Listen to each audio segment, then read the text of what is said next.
This is Mortgage Pros 411. I am Audrey Boissonou. I am here with my co-host Kevin Casey and Brian Stevens. Thank you so much for joining us. It's so good to see you. Nice to be here. You look good, Brian. What Thank are you doing to yourself? Holy guacamole. Beat himself up a little bit. Whoa, my God. I'm just like taking this all in right now, and I think everyone should. You look great. Thank you. Thank you. Nice. All right. Well, now that we've admired you sufficiently, let's dive into it, shall we? Just a couple quick announcements. We have an OC Sola Camp Mixer coming up on May 17th from 5 to 8 in Costa Mesa. And then California MBA is doing their Mortgage Innovators Conference at the Hilton Anaheim on June 14th and 15th. I will be there. And it looks like they got a great lineup of speakers. It'll be good. So looking forward to all that. And today, guess what we got? What? No, nothing disgusting. We got Case Shiller and FHFA numbers. So Case Shiller appreciation. This is, as Barry Habib likes to say, the gold standard for appreciation numbers, right? We are up 0.2%. So despite all of that nonsense coming from all over the place about how everything was going to HE double toothpicks, we are up 2% year over year. We are down from the peak after 10 years, 11 years of a constant appreciation, 2.9%. So we're doing all right. And just of note, because even when we had Dr. Lawrence Yoon a couple, whatever that was, a few weeks ago or a month ago or 12 years ago or something recent-ish, he had said, oh, the West is really in trouble. The West, but everyone else should be fine. Well, guess what? San Francisco is up 1%. Denver was up. San Diego was up. So baby, we're coming back. It's going to be okay. Brian, what do you think about all that? I think sometimes you need a forest fire for the health of the forest. And frankly, if you want to see the mortgage market and the housing market take off like gangbusters again, lob 20% of the value off the price of every house in this country. People talking about values going down like it's a bad thing. If you went to a BMW dealership tomorrow and they said, hey, your 5 Series BMW is now 25% off, would you be like, oh my God, this is horrible news? No, you'd say it's great news. Yes, I would. Okay. No, she would say it's great because she's got the BMW 5 Series. I do. And I'd be like, wait a minute. So now everyone can have one. It won't be special. That's no fun.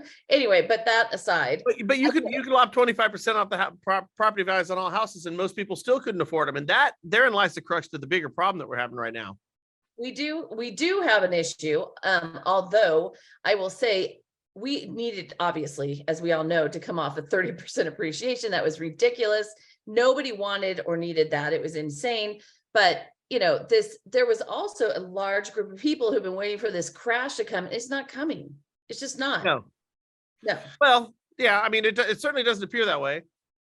Right. Outside of a black swan event, it doesn't appear to be that way. No, I would agree with you on that. We don't have the crap loans that we had before. Here's what's most likely to happen. People my parents' generation are going to start dying in droves. That's what's going to start happening. And I love my mom as much as anyone loves their mom. So I'm not making light of this fact. But when we start looking at the baby boomer generation, yes, you're looking at folks who are in their mid 80s right now into their 90s, and we look at the average lifespan. This is just a matter of math. It's not a matter of conscience. It's a matter of math. And you look at the baby boomers as being the second largest generation in the history of this country, who are all homeowners, who all have the most amount of equity in this country. So what's going to happen when this generation starts to pass along, as they're doing right now, is that inventory is going to come available. And a lot of that wealth is going to trickle down to their children and grandchildren, different generations, which in turn is going to make them home buying applicants as well. Right. Now, when that happens, we keep our demand up, but we also increase our supply. So that is a good thing. The other thing that needs to take place right now is those who are currently in forbearance, and these forbearance policies that are maddeningly still being passed need to be shut down. And those who can't or will not make their house payments, they need to move on. They need to sell their house, realize the equity, sit on that for a couple of years, live to fight another day, and not allow their houses to get foreclosed on if and when that ever were to happen. It's not going to happen right now because it's not politically expedient to kick people out of their houses in an election year. However, there is a ton of pent-up inventory of people who aren't paying their taxes, who aren't paying their house payments, that need to move on for the ready, willing, and able-bodied folks who want to buy these houses. There's where our best inventory opportunities lie. And I'll tell you the last thing on this is that with new home builders, their sentiment is up right now, which I think is just the cutest, most darling little thing you could possibly say. How do you feel today? You're widow home builders. Oh, I'm not feeling so sad. Oh, you're not. That's good. Home builder sentiment, which is actually tracked. I want people to track my mood. Yeah, no, we don't want to do that, Brian. What is professional sentiment? That's, where is that? It's going to be called the Brian Stevens asshole sentiment meter. How bad do you feel today, Brian? Feeling like kind of a jerk today. Oh, but it's funny that we track this and it's actually looked at. But here's what we know. Where the rubber meets the road is for the first time in both 13 months, we've seen our we've seen more inventory move than we have in the past 13 months. That's over a year. And we've seen housing starts and housing permits, oddly enough, increasing as well. So hopefully this home builder sentiment, building some more houses as we need desperately. We're in a 5-year hole, a deficiency right now, with our baby boomers passing along, are the generation that we love so much, and getting on with some of these forbearance and turning them into foreclosures. That's where we're going to see a boost. And if we could start to put this together, we could see not only a soft landing, but we could see a revitalization of the mortgage market, real estate market, if and when we have the political willpower to make these things happen. Yeah, but I don't think we're getting much of a boost from forbearance, and people are paying their mortgages, and most of the forbearance stuff is done and those people are out and they continued paying. And so I think the biggest thing is going to be, unfortunately, because I've had a number, as a matter of fact, I am literally somewhere right now because my stepdad just died. And so, in my, there's been a number of those in the last 2 months in my world. And so you're right. I think that is where we're going to get the bump. I don't know. I mean, what are the numbers on forbearance now? They're not much. But hold on. The devil's in the details, isn't it? Okay. So a delinquent loan, by definition, according to Experian, is when you miss a payment that was expected to be made. And after 90 days of delinquencies, that delinquency turns into a default. Everybody accepts this, right? Yep. However, when you are in a forbearance or forbearance is extended, there is no payment that is deemed needed. Okay. And because there's not a payment that is required, it's not a delinquent payment, even though you're missing the payment. That's how they're splitting hairs on this thing. And the FHFA just came out with additional forbearance policies in different areas around the country right now. So when we saw a report that just came out today from the CFPB saying that delinquent numbers are down right now. Yeah, delinquent numbers are down right now because those who were delinquent before have been seen, it's viewed as a hardship opportunity, who have now been moved over and put into the forbearance category. So our delinquencies go down. It's not that more people are making payments. It's just that we've just moved this group of people from the delinquent category to the forbearance category. So now we can say our delinquencies are down. Okay, so I'm going to find out what those I don't know what the most recent forbearance numbers are, but all I've heard is they're down. We were just in DC, and I will say that the appetite for not working with people to stay in their homes is at let's go with 0, right, Kevin? Would you say 0? I'd say 0. Based on, the conversations we have, the CFPB with FHFA, et cetera, because they've seen that if you can keep, help people stay in their homes through a temporary hardship, not forever, then that is better overall. But to your point, we'll go back to those forbearance numbers. If you're pulling them up, let me know when you find them, because that is, that's crazy. We haven't heard that. We're not seeing it, but we've only been seeing the foreclosure and those numbers are just dead bottom. Oh yeah, I agree with Brian, the fact that would help listings, and that's God, we need those. Yeah, we desperately need them. Yet we're not seeing those take place right now. Well, and again, it's because why would you move? They say what the numbers we're hearing is 2/3 of the people with mortgages have rates under 4%. So unless you're dead or in desperate need of a cash out refinance, which by the way, could be happening sooner rather than later. Did you see this where car payments have doubled in the past 3 years and the average car payment now is $800 and they're now doing 6-year car loans. Holy crap. And then we had talked about this a while ago, 70% of car payments are over $1,000 a month. Who in the hell wants $1,000 a month plus car payment? I don't even get that. You want to know what's really interesting is if you get a Ford F-150 or that type of vehicle, it's a 7-year loan typically. Well, that's because those things cost like $110,000. Right, so but they also last forever too. So whatever. Good Lord. Like Anyway, a house. they're big monsters. And so again, the average credit card interest rates have gone from about 14% to over 20%. So the messaging here, people, is when you are talking to your borrowers and you're looking at what they should or could do, make sure you're asking, because when I ask my clients, what are your credit card interest rates? They're like, mostly, I don't know. They have no idea. None. So check to see what their interest rates on their credit cards, see what that car payment's going to look like. You know what I mean? Because when you start doing blended calculations of what your mortgage payments and your interest rates are, if you've got a 3% interest rate on your house on a $400,000 loan, but you've got a ton of debt at 30%, it changes everything, right? So keep an eye out for that. Yes. Absolutely. In fact, emphatically, you're 100% right. If I could add to that, right now, a lot of loan officers, listen, mark my words on this. There's going to be winners and losers in the next 12 to 24 months when this thing turns, and it will turn. It's going to turn. It's the nature of this. If you've done this long enough, you understand it. That's right. Cycles, baby. I just had a conversation with a good friend, Mike Fisher, out in Michigan, and he was talking about somebody he knew out there who had positioned himself with a specific type of loan. It's a zoned area in Detroit where they had lower taxes. They had a lower permit fees for building affordable housing out there. And he really became the expert on this in 2009 and 10.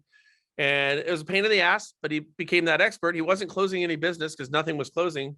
But when the market turned, he got all those loans and his business, because he positioned himself. Right. But it was something that other lenders simply didn't have the gumption to do.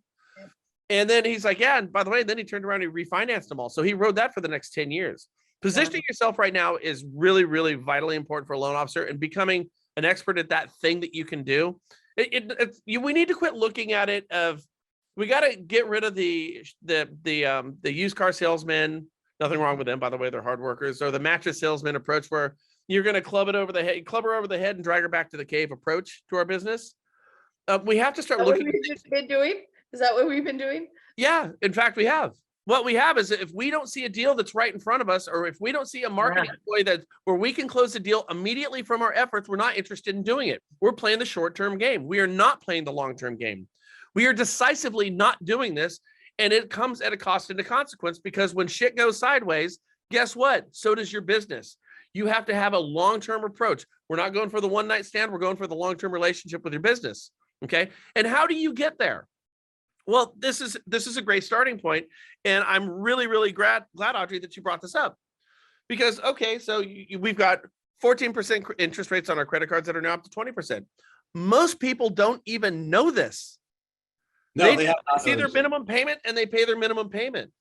Yeah. Your average car, $1,000 car payment, I find that insanity, absolute insanity.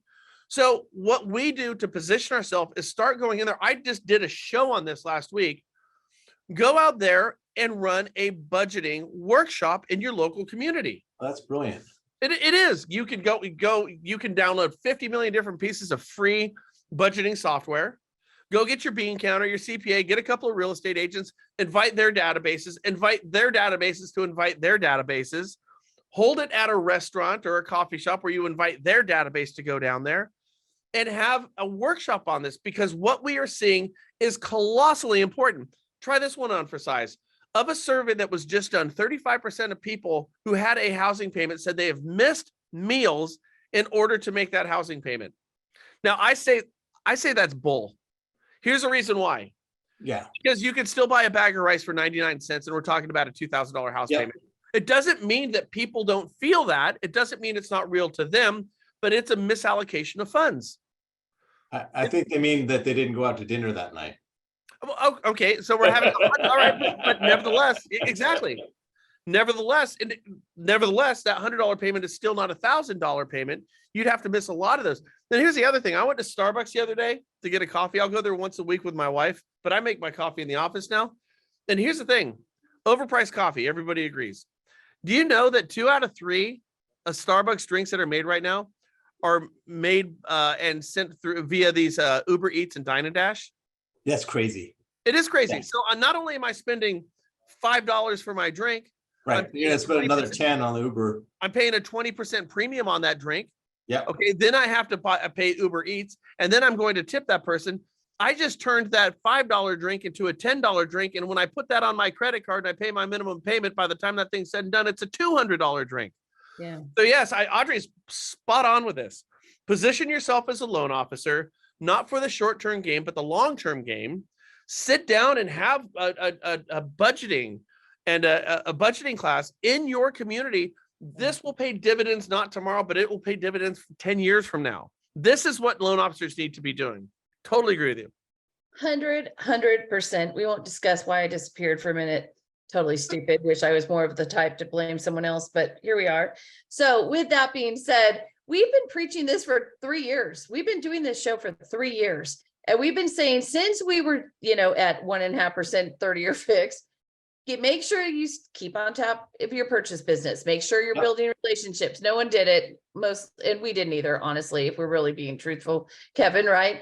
So we let it all go to HE double toothpicks, and here we are, and we're rebuilding. And we've talked recently about things like tech and using tech to help build our businesses. So you have to have a CRM. It has to be up to date. You have to have a tracking system. You have to be getting up and getting out of your house. I joked around it about 1,000 times. You have to wake up in the morning, take a shower, put on some clothes that don't stretch, and leave and go meet people face to face, right?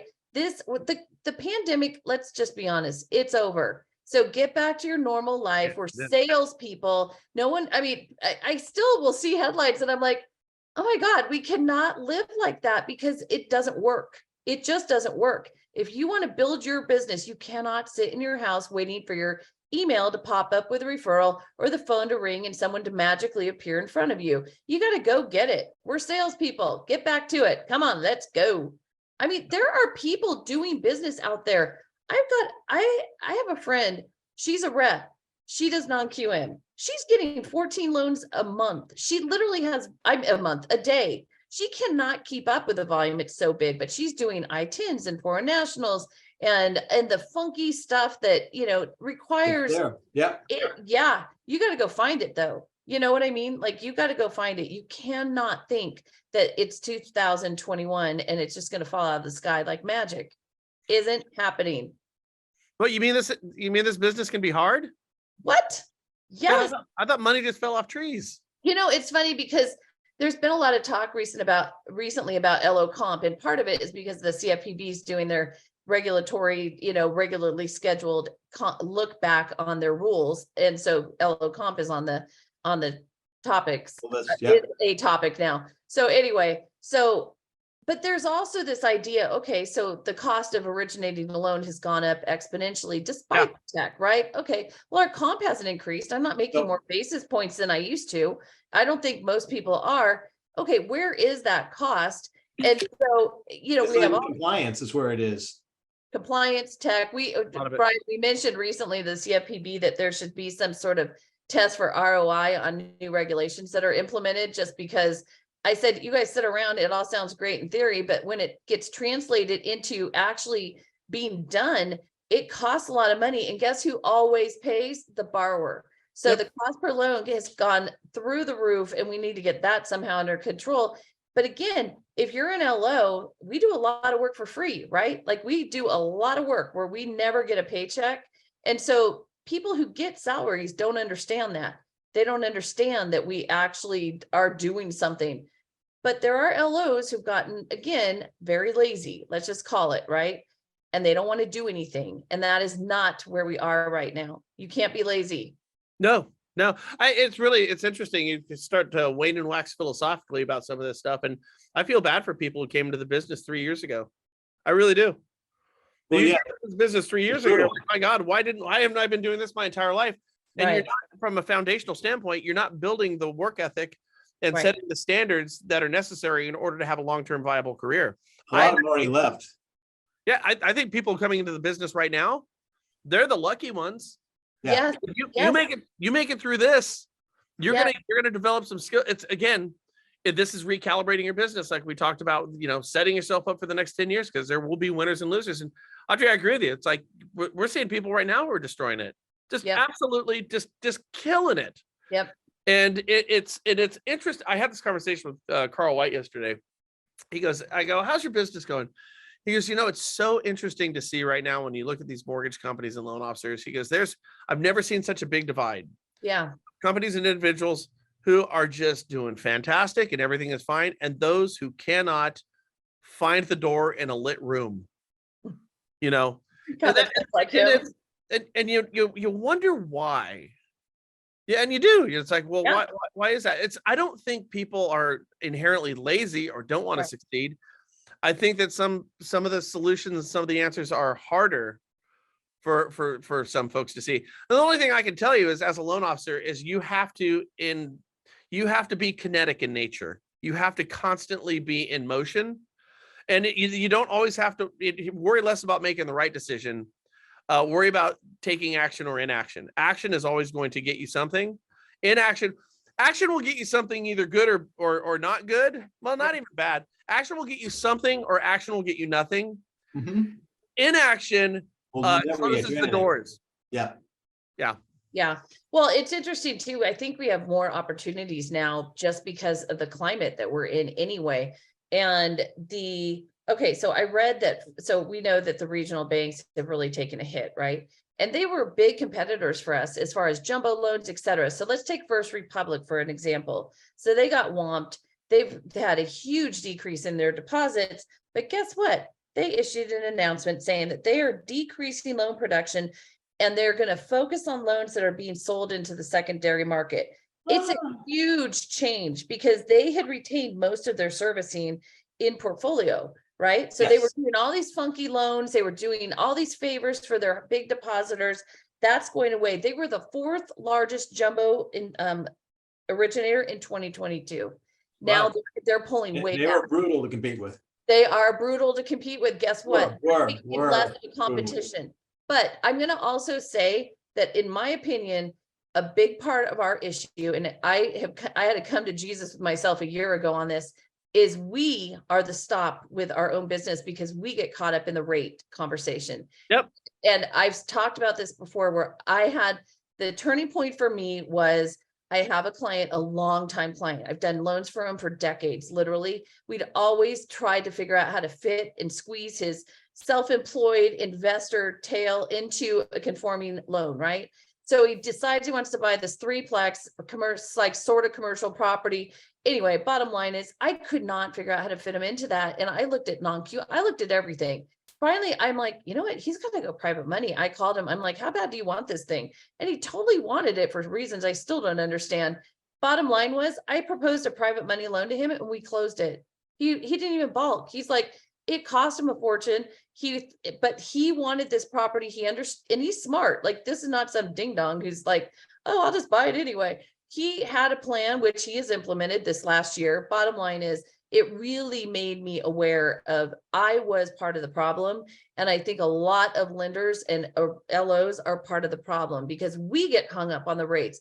We get worried about, oh my God. And so we don't even present options to our borrowers, or we're apologetic, which we should not be, because it is what it is. So I have become a lot more, how shall we say, firm. Let's go with firm, shall we? I like firm. Year, I take no responsibility for the fact of that the rates are the rates. It just is what it is. You got to do what you got to do. Here are the numbers. This is the deal. Let's go. Right. And so okay. Do you have anything to add to that as I went off on it? Yeah. No, you're playing a level playing field. For the most part. Listen, rates don't matter until rates matter. And rates don't matter if you're in or out of the market by an eighth or a quarter. It's just and by the way, people get caught up in minutia like that. Remember we just spoke a moment ago about companies and loan officers who either are figuring this thing out or not figuring it out. And it's pretty easy to identify it's pretty easy to identify both.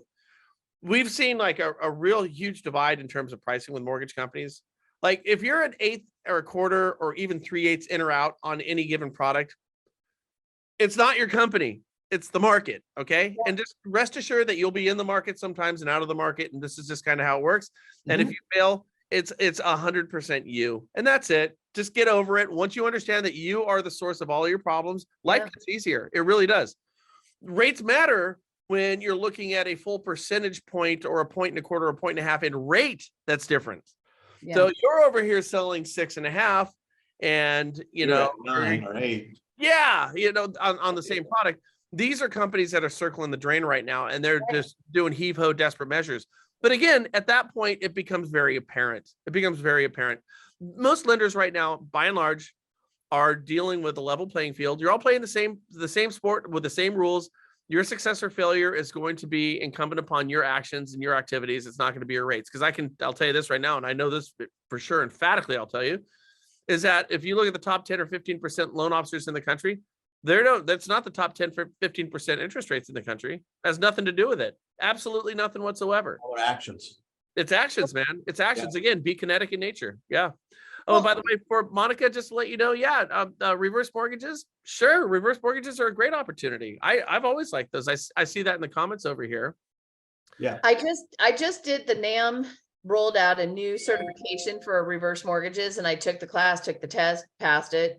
And so I'm looking at, okay, is it viable? Is it something to have in my wheelhouse? But, get certified, learn some new product, become an expert in it, figure out how you're going to use it in your business and help your borrowers, right? So, and Yeah. I just want to go back for a second to your comment about other companies and buying the market.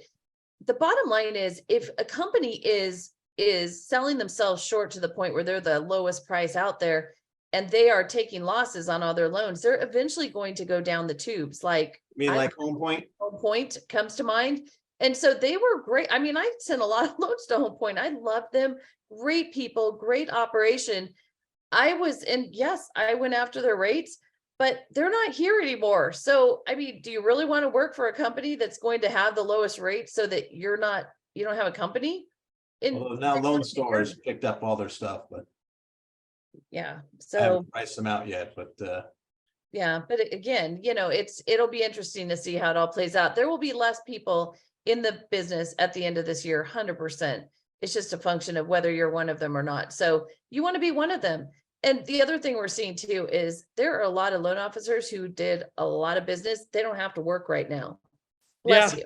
And so they, they're taking a little hiatus, or some of them are older and they're like, you know what, forget it. If a loan falls out of the sky, I'll do it. If not, I'm not going to do much. And they're in a position where they can do that. That's knock yourself out. But for the rest of us, we got to figure out how to move forward and do it in a positive way. So I just wanted to throw it out there because I always find this interesting. So first time home buyers, 28% of the market, up from 27% last month. Cash buyers are 27% of the market. Investors are 17%, and that is down from 18% last month. It's like 1 out of 6 transactions though are still investors, and that's been pretty consistent. And so again, investors. And as a lot of the iBuyers have pulled out in the big, huge corporate acquisitions, the mom and pops are filling the gap. And so those are our borrowers. Go get them, go help them buy investment properties. Now finding something that cash flows, you got to work at that, right? I mean, I've got the numbers don't cash flow, then you walk. Yeah, I have some investors It's right an now. easier conversation with a buyer when they do the math and say, you know what, the math doesn't work on this place. Great, don't buy it.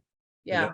That's Yeah, exactly. Yeah. They're buying that house, it's a dream house, and oh my God, bidding's gone up, and oh geez, do I go to, we see it in San Francisco. It's like, well, I can afford 1.8, but now it's 2.1. What do I do? And you're like, well, you have an extra $1 million sitting in the bank from that ESOP or whatever, not the ESOP, but the stock shade. What would they go when they get their stock options? There you go. We got all these guys. It's crazy in San Francisco where they had all these stock options from, Dropbox and stuff, and they just had money, just tons of it, and it's like it's still in their laps, and they couldn't spend it fast enough. That drove all the home prices up, and everyone was just bidding like crazy on places. That's disappeared to a degree. So Yeah, it has, but if you look at like 2007 at the height of the pinnacle of home prices, and then the drop off that we all experienced, we've regained all that and then some right now.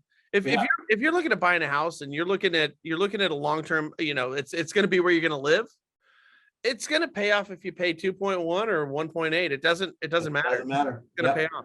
100%. And NAR just released some numbers. They over the past 10 years, the average, this is across the country, not in San Francisco, obviously, you could probably times this by 10 and then it'd be SF, but $190,000 average appreciation over the past 10 years for borrowers, right?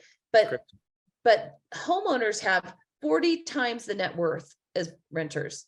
So when I look at a number where 25% of millennials are planning to rent forever, we need to help change that idea. Because if they think that's the way forward, they've either lived through their parents losing their house in the meltdown and are afraid and don't understand the perils of renting, or they just have no idea. One of the blocks for them is 2/3 of them say they don't have a down payment. That's an issue. But we know, and they don't, that you can get a loan with less than 20% down. 45%, I'm sorry about all these numbers. I love this stuff though. 45% think that you need 20% down or more Yeah. to buy a house.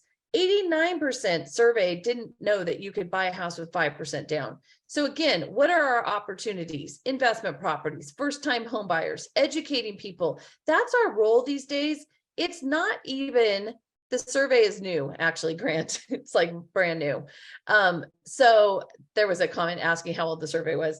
Anyway, the bottom line is we have opportunities. We just have to work. We just have to work, create new systems, have new programs that we're working on, connect with realtors, connect with referral sources, not just realtors. Think outside of that box. Who else can send loans to you? How else can you get business?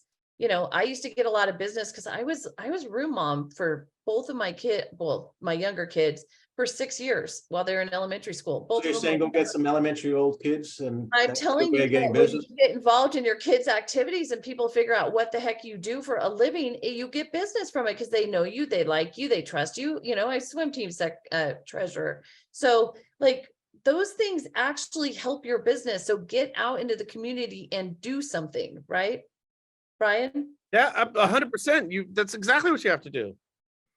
Yeah. Actually, one time I advised somebody to go to church to get business, and I go, in fact, you should probably pick up 2 or 3 churches, because the Oh Muslims my God. go to church on Friday, the Jews go on Saturday, and the Christians go on Sunday. Just do all 3 and you'll get more business. Well, that's what approach. Hey, you know what they are? They're all different databases, and that's it. The spirit of what you just said is accurate. The spirit of what you said is accurate.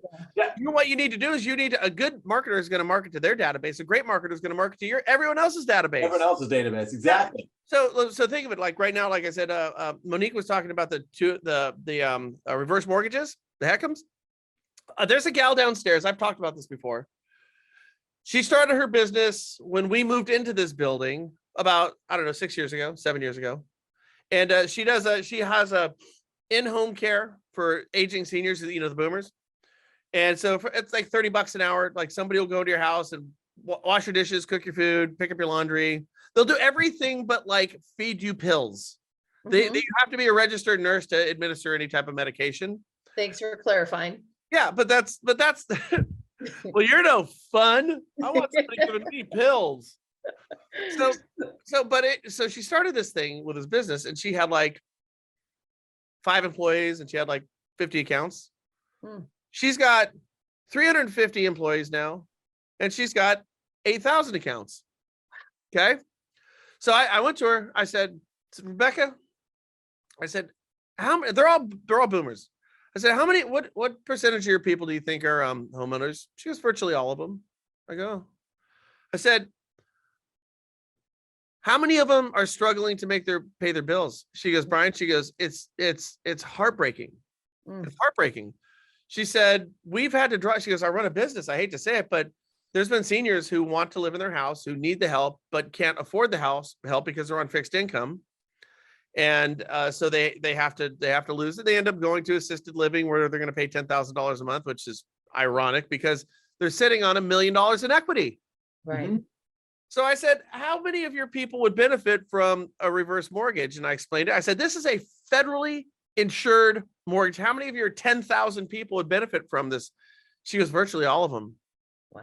So this is now there are 3 of these businesses in little old Solano County where I live. 3 of them. And she's not the biggest one. Now, imagine this. They're putting people in the houses of these seniors sometimes every single day.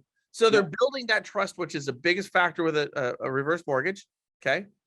You are actually helping the business. You're helping the senior. Because here's my thing. I want to break my hip and die in my house, and I ain't going to stay with my kids for nothing. It's going to be on Brian's term. So when I see like seniors who want to stay in their house, I get it. I respect it. Yeah. And it's a federally insured loan. Yeah. So I'm like, why in the hell? And you can make payments on it. So if the Right, kids you can don't make payments, like it, pay it off. You can like, do whatever. wait, I don't want to have my parents have all this loan. Then make the payment for them, and then they're done. Right, exactly. And so now, in the spirit of what you were just saying here a moment ago, picking off somebody else's database, if I want to focus on reverse mortgages, why in the hell am I not breaking her door down? Because I asked Rebecca, I said, how many lenders have come into your office before and said, hey, I got a proposition for you that's going to benefit your business and my business and help the people that you're servicing right now. Would you like to hear this? Can we do it over lunch?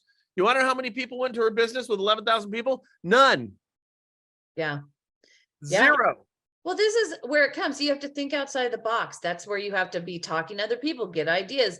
Like, you don't just sit in your cave by yourself and then have some brilliant epiphany hit you. It doesn't work that way typically. I mean, sometimes, I guess, if you're doing the right, Actually, with reverse, another step onto that one, I can't do reverses in our company. Because the fee structure is different. It's not, well, we can, but we can refer them and stuff like that. I've actually partnered with a reverse person, and the reverse person I have is I help them buy houses not using the reverse loan because it gets too complicated to buy with a reverse.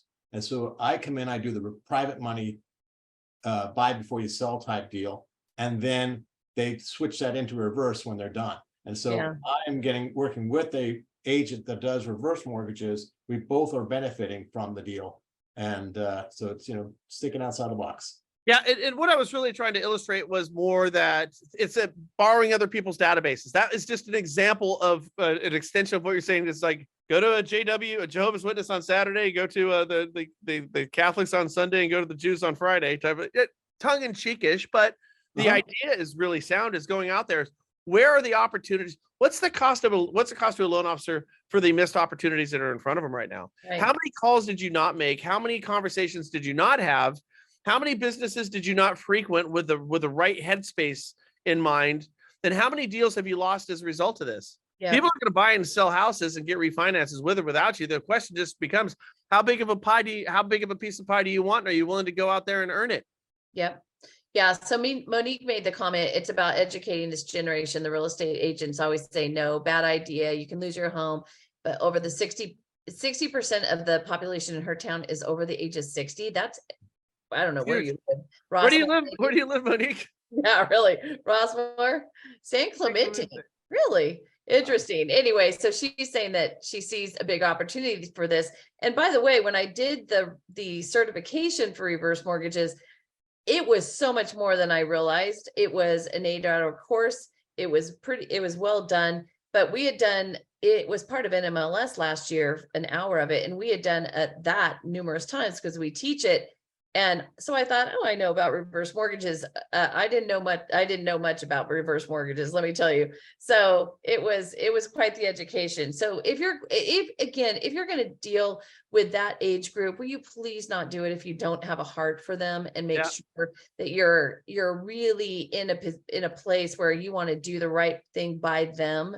You're going to be up against their kids who will be like very against this oftentimes, but do this with the right heart, because it's so important. And I know I have a few friends who listen to this who are probably rolling their eyes right now because they know that I roll this way and they think I'm ridiculous. But I do think that heart has to come into play when you're dealing with anyone really, but an older person in particular.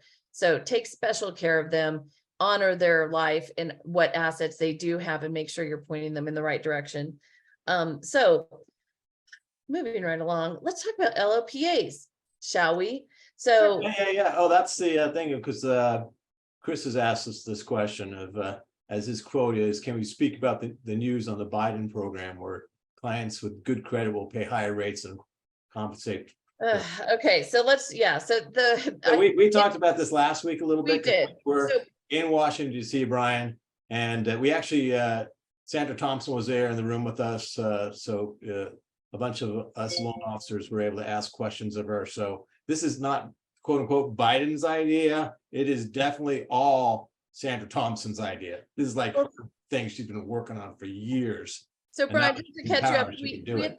we had the NAM lobbyist on with us last week. So we were able, and actually it was one of the fastest hours we've ever had. We got to the end and we hadn't even covered everything. It was crazy. But the LLPAs are an issue, and the DTI over 40% is a huge issue too. And so again, like I got up and looked in Sandra Thompson's eyes and made a comment on the DTI issue and how it actually works in the real world. And, you know, and how punishing somebody for going over 40% DTI is just contrary to what it seems like their objective is, which is to help the underserved and the minority borrower. So one of the things I heard said, which I think is really important for us as LOs, is when you are talking about this change that's happening with these LLPAs and the fact that the rates for some people are getting worse, it is through no fault of your own. And I think a lot of loan officers are just like, oh, I'm so sorry. And you need to be super freaking clear with your borrowers. Look, this is every single lender has this pricing, every single one. It is being done at the federal level. That if you have an issue with it, which you should, feel free to contact your Congress people, et cetera. So make sure that you are being clear about where it's coming from, how it's happening. And haven't we seen this before, Brian, where we, you know, make it easier for certain people to buy houses that may or may not be ready for things, you know, to own a house? I don't know. Thoughts?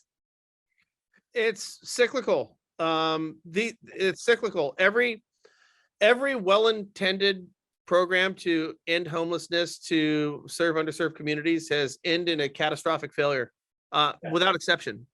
Catastrophic failure, all of them. Well, just give me 2 seconds here and give me a wide berth on this one. First of all, I'm going to be interviewing David Stevens tomorrow on the National Real Estate Post, and we're going to be talking precisely about this. I asked him a month ago, I said, we have spent nearly $1 trillion to serve underserved communities and end homelessness. And right now there's a lower home ownership ratio of African Americans today than there was in the 1960s when we had Jim Crow laws. When we had Jim Crow laws, and you could still put into a deed of trust that you were not allowed to sell your house or rent your house to a Black person. Home ownership rates are lower today than they were then. Underserved and minority communities across the board are doing worse today than they ever have. So to say the $1 trillion in 7 decades of philanthropy from the GSEs and HUD, to call it a catastrophic failure is putting it mildly. And this is yet another well-intended, ill-advised idea that is not going to work. It's just that simple.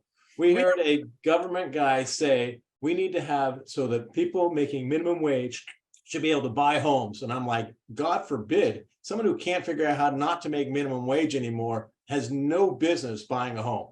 Absolutely. They haven't figured out how to make good money. How would they figure out how to take care of a house? Well, what we've said is that the minimum wage loans were meant for, those were entry-level positions. Those were the teenagers, the people who are going through school, so that you were bettering yourself, right? So if you're 44 years old and you're still making minimum wage, you don't have the capacity to run a house. I've met those people. Well, you know? That's one way to put it, Brian. We've had Dave Stevens on a few times. He's one of our favorites because he has no skin in the game as far as having to pander to anybody, and so he just says what the deal is. And so I'll be looking forward to hearing him with you on the National Real Estate Post tomorrow. And he's just the best.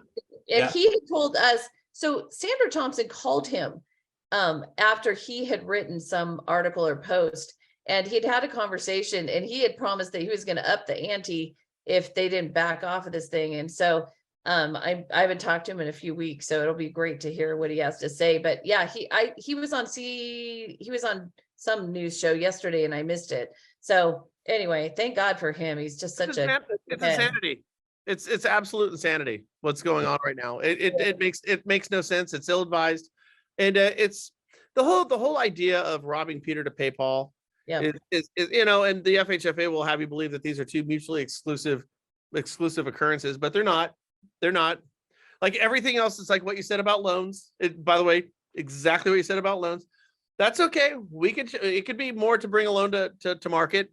We could go ahead and have more rules, more regulations, more guidelines. That's going to add more cost to bring every single loan to market. That's fine. We can do it. 100%, no problem whatsoever. You're going to pay for it. I'm not. Yeah. You're going to pay for it. Yeah. Ultimately, everything comes down to the consumer. It does. And this is yet another example of that. Yeah. It's well-intended idea. Okay. We're going to put you in a house. We're going to let you pay for it over here. And what's going to happen is we are going to put people in positions to own houses who don't have any residual income or very little residual income, and to show no capacity to understand how to budget, even if we could. And I'm just talking in generalities. I understand that. But the numbers would bear it out. If you make $300,000 a year, you make $30,000 a year, you have a different amount of residual income at the end of the year. If I make $300,000 a year and I need to put new tires on my car so I can drive to work, chances are I can do it. If I make $30,000 gross per year, your ability to repay, Grant, you're absolutely right. And I have to get my plumbing done on my house. I have to get my electrical done, and maybe I blow my engine. And we know that 70% of your average American out there has less than $1,000 at their disposal. Can they pay for this stuff? No. No, they cannot. And they're driving up all tires, that's for sure. We are setting people up for failure. Yeah. We just are. Well, and again, I think what would be beneficial is if we did across the board financial awareness, financial literacy, teaching across the board. Because I mean, it's funny, I had 2 kids going to college at the same time, and I literally corralled their friends in a room, and I'm like, all right, I need a few minutes. This is what you're going to be dealing with next year when you go to college, as far as being bombarded with credit card offers, et cetera, et cetera. And they don't know anything. And so we start off that way, and it never gets any better. And then they go to college and they accrue all this student loan debt, which is insane. Talk about no ROI. And so we have this big disconnect between reality and what the theoretical, plans that they're doing and the effect they're going to have. So we've got a bunch of academics who are running these places. The Fed has 400 PhDs, yet they didn't get the inflation right. You've got, anyway, it's tough out there, and it is our voice that matters. Like, we have to be beating the drum for our clients and helping them understand, because again, even the news is completely flawed. The headlines are a bunch of bupkis, and it's up to us to help the realtors, the referral partners, because if not, they think that foreclosures are up 185%, and they don't understand that was from zero. You know what I mean? Yeah. So the headlines are a disaster, and it's our job to stay on top of this. I just briefly want to mention that on the NAM website, if you go to call to action, there is the HR 2656. It's the limiting trigger leads bill that's been dropped by Richie Torres. We talked about it last week at length.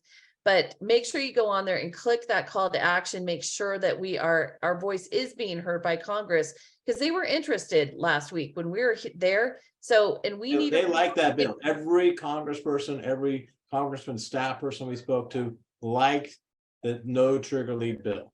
They did, but we need a Republican co-sponsor, or that bill is going to go nowhere. So I keep asking, if you know a Republican in Congress who'd be willing to co-sponsor that bill with Richie Torres, please let us know, and we'll put them in touch with the right people, so that this will have some legs, because we dropped this bill last year. It didn't go anywhere. The same thing could happen this year. So it's HR 2656. If you go to NAMB.org, NAMB.org, and you click on call to action and you scroll down a little bit, it's click. It'll take you 30 seconds, I swear. So make sure that you're a part of that. And maybe Brian, you could help promote that messaging too, because absolutely. I did notice that the other day. I will absolutely support it. You know what? I'll bring it up to Dave.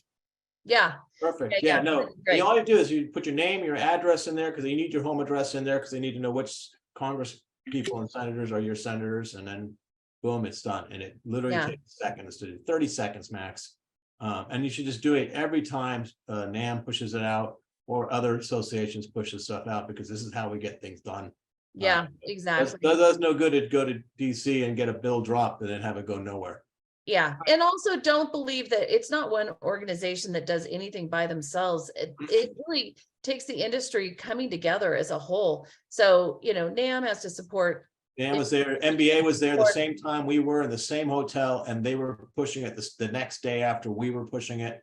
And then speaking of MBA, they had a really good, interesting comment about Sandra Thompson's LLPAs, and they're actively fighting the hit on DTI. Yeah, that is their push. You know, we can argue back and forth on it, but she's not hearing it on the credit stuff. But on the DTI, it really messes with the borrower, because, you know, when we take a loan application, we put in their income that they tell us, and we get that started, and they tell us their debts, and we put that in there. And then along the way, oh, wait a minute, you know, you don't have 2 years of overtime. You only have 1 year of overtime. I can't use your overtime income. Oh, wait a minute. We noticed you got a automatic payment that's coming out of your checking account every month for $533. What's this? Oh, a car loan. You didn't tell me about that. It's not on your credit report. And so suddenly their debt to income start to rise. And right at the end, now the numbers we calculate, oh, wait a minute, we've got a DTI hit on your loan. Now your rate is not going to be 6 1/4, it's going to be 6 3/4. And the clients are like, hey, it's bait and switch. You told me 6 1/4, you know, so it's going to be a problem. And, you know, so that's what we're pointing out to them. And yeah, and they're hearing it. They haven't agreed with us completely, but they hear it. They hear it, but I don't feel confident about this at all. Like, I was watching her face, and I did not feel like she was. Yeah, I'm like, they have picked a position, and I feel like they are headed towards the cliff with it. So they don't care if they're doing the right thing. They just got to do a thing. Yes, it's all about politics. It's all about politics. It has nothing to do with right and wrong. It has to do with bully pulpiting and boxing and politicking. That's what it's about. You can't consistently make this many bad decisions if you honestly cared. You can't. So what's interesting is they say they care. And again, though, I think part of the problem is you have these academics that are in these positions. They've not been on the ground working with the borrower. They're not current with what's going on in the market. And so and they get a paycheck no matter what they do. Like, there's no skin in the game for them. So like, they can completely screw it up and they still get paid every month. They screw it up, we may not, you know what I mean? And our borrowers suffer. So it's really, really frustrating. Okay, why do they want the LLPAs? Is the push to make Fannie Freddie? Yeah, so they're building up their balance sheets, basically. That's what this is. And when you see that Fannie and Freddie's profits, which a lot of people don't, they think, oh God, don't talk about that, it'll upset them. They are pushing out profits every single quarter, despite the fact that the market is in the toilet. So I brought this up more than one occasion, and I get whacked out of the air and told to behave myself. And I'm feeling less and less like behaving myself these days. So the bottom line is they're making a ton of money. It's so that they can achieve certain personal, results for themselves. But meanwhile, they're putting it on the backs of the consumers, disguised as something else, which is a bunch of hooey, in my opinion. I agree. Hey, listen, guys, I have a hard 12 o'clock today, 12 o'clock Pacific. So. Yes. Grant says, don't behave. I will.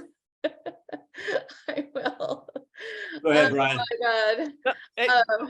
Hey, I have a hard 12 o'clock. I do a book club for loan officers. I've been doing it for 3.5 years now. Oh, cool. Wait, loan officers read? This is great news. Tell us more. It's fantastic. It's not a terribly huge group, but we try to take different sales books, take them in earnest as the author intends them to be taken, and we share it. It becomes a little bit personal, and so we'd love to have you, Jacqueline. If you'd like to find me, you can find me on it's the nationalrealestatepost.com, the nationalrealestatepost.com, or just check me out on NREP Daily on Facebook. If you guys would like to be a part of my book club, just reach out to me on social media, or you can send me an email at mortgageshots. That's mortgageshots@gmail.com. It's easy. Mortgage, we do those. Shots, like, we know. We had decided weeks ago that every time someone said recession, we were going to take a shot. We were going to turn it into a drinking game. We were so sick of talking about recessions. I hear you there. So I hope to see some of you guys at my show and see some of you guys on my book club. With that said, I've been following these comments and reading them, and I will reach out to some of you folks and see if we can answer some of these. And just briefly, real quick, there's some people who said they missed some of this. Our sessions are, except for our CFPB times are not there, but go to Mortgage Pros 411 on YouTube and you can watch our shows over and over again if you want. And make sure you subscribe and share everything with your friends. So with that, Brian, go to your book club. I want to be in there. Come on, jump in. I'd love it. All right. All I'll right. send you a link. Okay, sounds good. Thank Okay, you, Brian, guys. thank you Look again. forward to seeing you next week. Everyone, go to work. Come on. I'll see you guys soon. All right, thanks. Bye. Mwah.